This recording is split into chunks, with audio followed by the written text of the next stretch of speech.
যে বিষয়টি নিয়ে এখন আজকে আমি আলোচনা করব, আমার নিজের মস্তিষ্কে এই বিষয়টি আগে কখনো আসেনি। আরো মস্তিষ্কে কিন্তু বিষয়টা নাড়া দেওয়ার কারণেই আজকের এই শিরোনামে কথা বলার চেষ্টা করছি। প্রশ্নটা হলো, শেখ হাসিনা কি দিল্লিতে, কলকাতাতে, আগরতলাতে নাকি ঢাকাতে? এটা কি বুকে হাত দিয়ে আমরা কেউ বলতে পারবো? ভারত বলছে তাকে ফেরত দেবে না। ভারত বলছে তাদের দেশে তারা আছে। ভারত বলেছে বা ভারতের পত্রপত্রিকা এসেছে যে তাকে ভারতে আশ্রয় দেওয়ার জন্য, যাকে বলা হয় একটা পলিটিক্যাল ঐক্যমত হয়েছে, সমস্ত রাজনৈতিক দলগুলো বৈঠক করে তারা সেখানে তাকে স্থান দিয়েছে। 2 নম্বর হলো যে আমরা পেপারে দেখেছি বা খবর শুনেছি যে তাকে ট্রাভেল পাস দেওয়া হয়েছে, ইত্যাদি ইত্যাদি অনেক বিষয়, এবং তাকে আশ্রয় দেওয়া হয়েছে, তাকে সম্মানিত মেহমান হিসেবে রাখা হয়েছে। এই সকল কথা ভারতীয় কর্মকর্তারা বলেছে, কিন্তু এটা যে কৌশল নয়, এটা আমরা বুঝবো কি করে? এর কারণ হলো, কেবল ভারত নয়, আমেরিকার মতো অনেক বড় বড় যাকে বলা হয় রাষ্ট্র, ইংল্যান্ড, তারা এরকম অনেক ক্ষেত্রে দেখা গেল যে কাউকে তারা জেলখানায় পুরে রেখেছেন, কিন্তু বললেন যে আমরা চিনি না, জানি না কোথায় আছেন, বা তাদের জিম্মায় রয়েছে, মেহমান হিসেবে রয়েছে, তারা হয়তো প্রচার করলো মেরেই ফেলা হয়েছে। এরকম অনেক ঘটনা বড় বড় রাষ্ট্রগুলো ঘটে। এখন শেখ হাসিনার ক্ষেত্রে বাস্তব অর্থে কি ঘটেছে, এটি আমরা ভারতীয় ন্যারেটিভ, ভারতীয় পত্র পত্রিকার খবর এবং আমাদের দেখা কিছু দৃশ্য এবং একই সঙ্গে আমাদের কিছু ন্যারেটিভ, এইগুলোকে মিলে আমরা বোঝার চেষ্টা করছি যে তিনি ভারতে আছেন। কিন্তু প্রমাণ কি? এখন পর্যন্ত তিনি ভারতের কারোর সঙ্গে গুরুত্বপূর্ণ বৈঠক করেছেন, আমরা তার কোনো ভিডিও ফুটেজ দেখি। এগুলো একটা। 2 নম্বর হলো যে আওয়ামী লীগের অনেক নেতার সঙ্গে তার কথাবার্তা হয়, কোন নেতার কাছে তিনি এখন পর্যন্ত বলেননি যে তিনি ভারতের কোথায় আছেন। এবং তার সঙ্গে ভারতের যে সকল নেতা রয়েছেন আওয়ামী লীগের, সাংবাদিক রয়েছেন এবং তার অনেক ব্যক্তিগত বন্ধু রয়েছেন কলকাতাতে এবং দিল্লিতে। শেখ হাসিনা যেহেতু 75-15 আগস্টের পরে দীর্ঘদিন দিল্লিতে ছিলেন, ফলে ওখানকার রাজনৈতিক অঙ্গন, সাংবাদিক অঙ্গন, এমনকি চলচ্চিত্রের অঙ্গনে তার ব্যক্তিগত বন্ধু রয়েছে। সুলেমান নাসরিন যেভাবে ভারতে আছেন, তার যেমন বন্ধু বান্ধব রয়েছে, কাজেই তিনি ইচ্ছে করলে গোপন থাকতে পারবেন না। কোথায় আছেন, কি অবস্থায় আছেন আমরা জেনে যেতে পারি, কিন্তু শেখ হাসিনা ভারতে কোথায় আছেন সেটি তার যারা ভারতীয় বন্ধু রয়েছেন তারা একবার হলে জানবেন। জয় জানতেন, পুতুল জানতেন। পুতুল তো যাকে বলা হয় দিল্লিতে আছেন। এখন পুতুলের সঙ্গে তো তার কোনো ছবি আমরা এখন পর্যন্ত গত 7 মাসে দেখিনি। পুতুলের সঙ্গে তার সাক্ষাৎ হয়েছে এরকম কোন দৃশ্য আমরা দেখিনি। জয় ভারতে এসেছেন, তার মায়ের সঙ্গে দেখা করেছেন, এরকম দৃশ্য আমরা দেখিনি। জয়শঙ্করের সঙ্গে, নরেন্দ্র মোদীর সঙ্গে বা অন্য কোন রাজনৈতিক নেতার সঙ্গে শেখ হাসিনার দিল্লিতে দেখা হয়েছে, আগরতলাতে দেখা হয়েছে কোন নেতার, বা মমতা ব্যানার্জির সঙ্গে শেখ হাসিনার কথা হয়েছে, খুবই ঘনিষ্ঠ সম্পর্ক তাদের, মমতা ব্যানার্জির সঙ্গে তুমি সম্পর্ক। তো সেরকম কোন দৃশ্য আমরা এখন পর্যন্ত দেখি।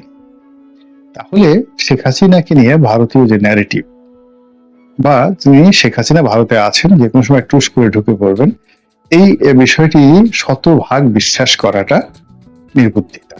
এই প্রথম আমার মনে হলো।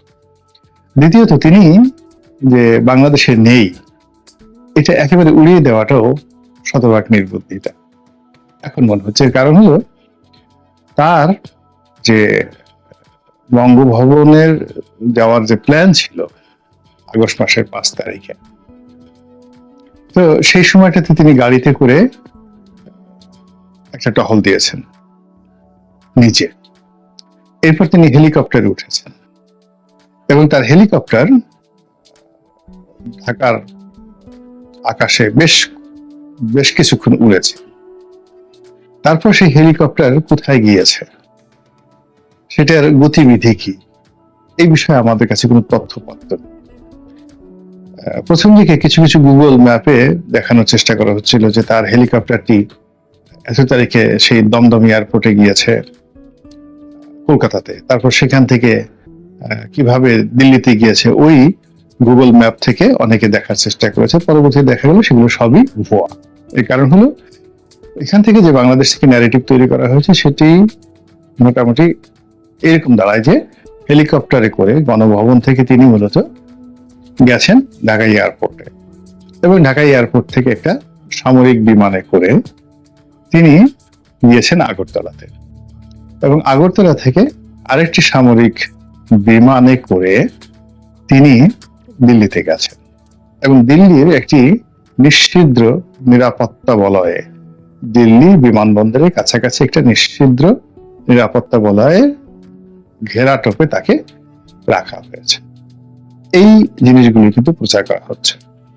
এখন আপনি এই ডটগুলো মিলানোর চেষ্টা করেন। গণভবন থেকে এয়ারপোর্ট,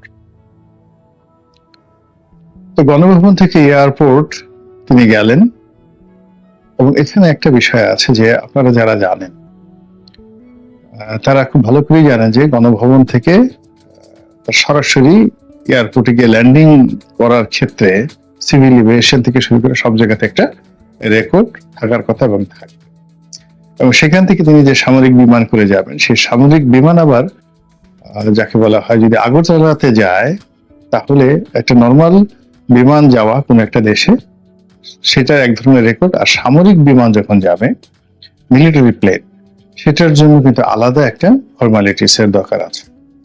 এর ব্ল্যাক অ্যান্ড হোয়াইট ডকুমেন্ট ভারতের কাছেও আছে, বাংলাদেশের কাছেও আছে, যদি এরকম কিছু হয়ে থাকে। আবার বলা হচ্ছে যে যেই মুহূর্তে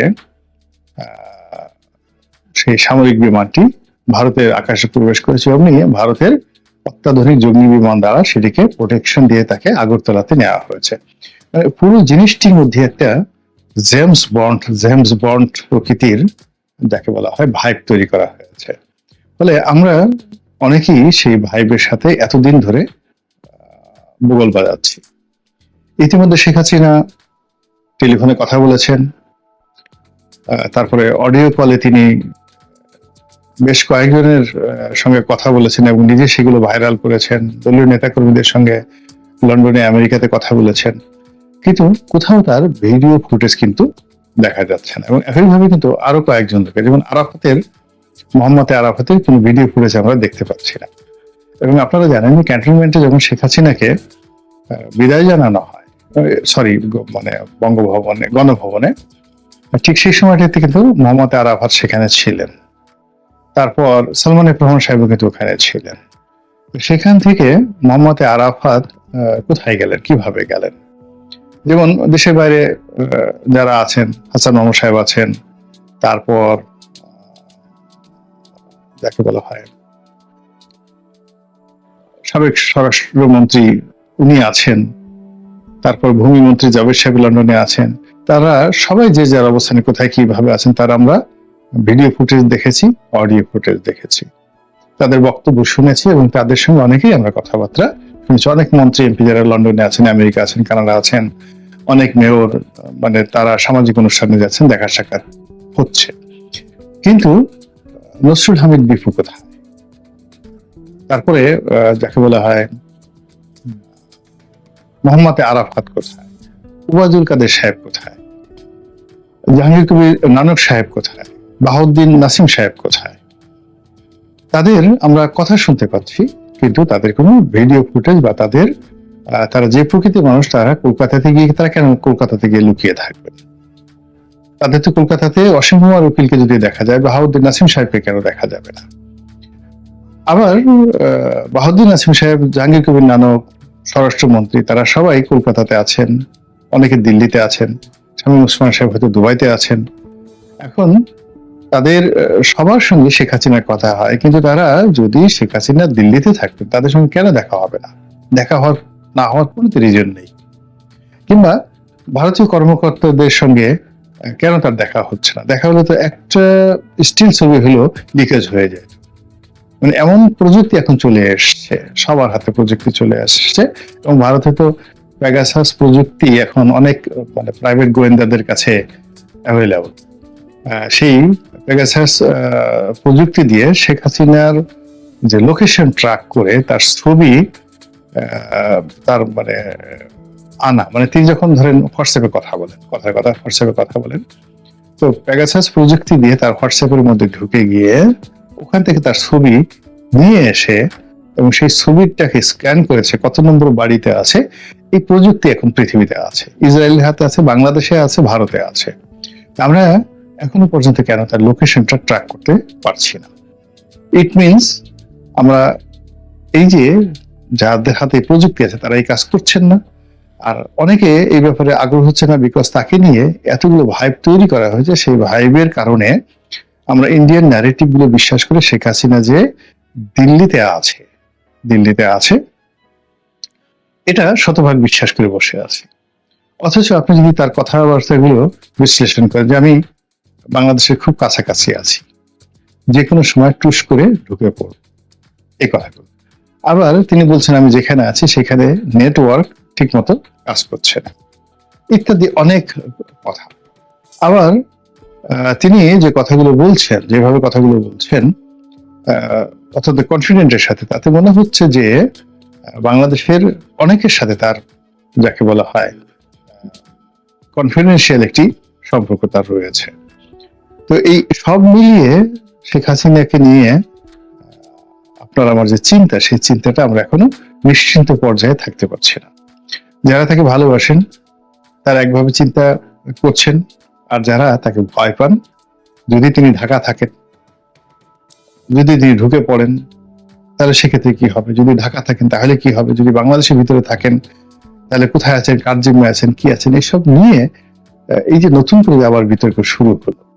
এবং আপনি চিন্তা করুন যে বাংলাদেশে যে ঘটনাগুলো ঘটে যাচ্ছে একটার পর একটা ঘটনা, কোনোটার সাথে আপনি কোনোটার ডট মিলাতে পারবেন না, কোনোটার সঙ্গে কোনোটার আপনি বন্ধন দিতে পারবেন না, সব কিছু এলোমেলো।